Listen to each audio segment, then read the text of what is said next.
যেতিয়া আছিল অপুত্ৰক হৈ দুৰ্বিবহ হৈছিল আমাৰ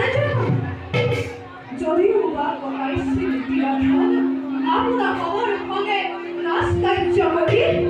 উদাহৰণে বনাইছিলো আমি দুখন ভগৱন্তৰ কিমান আছে লগিল চাৰিগুটি পুৱাৰ সূৰ্যাদি দৰে ৰাতিৰ তমফান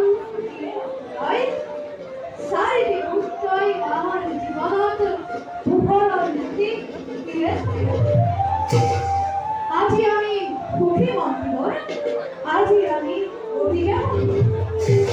মহারাজ মন্দির কেবল আপনি নহয় সমগ্র যুদ্ধতে গৈছে আনন্দৰ নহয় মনুষ্য যেন সৰবৰ নৈকট্য জিলিকিছে অভিজ্ঞতা পাছে ৰাজন ৰাজকুমাৰৰ গৈছে শিক্ষা অৱমানৰ কিন্তু কেনেদৰে আচলতে শিক্ষাৰ নাই না নোৱাৰি মন্ত্ৰীবৰ আপুনি দূৰ জানে কেউটি পুত্ৰই মোৰ আলাপৰ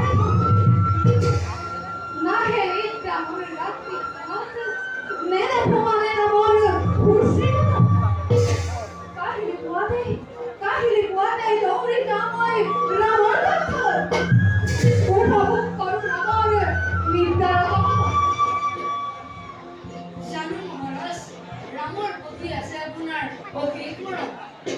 তথাপি ৰাজন পুত্ৰৰ স্নেহত বন্দী হৈ পিতাৰ কৰ্মজান আপুনি নকৰিব পালে ৰাজন নালাগে পঠাব কোনো দূৰ আশ্ৰমে মহতি বৈশিষ্ট্য বন্ধুৰো আমাৰ তেওঁ ওচৰতে কুমাৰ বনৰ শিক্ষা উত্তম অতি উত্তম পৰামৰ্শ দিলে মন্ত্ৰীবৰ আপুনি আমাৰ সকলো চিন্তাৰ পৰিণাম তেন্তে বলক মন্ত্ৰীবৰ পুত্ৰগণক বহিষ্কাৰ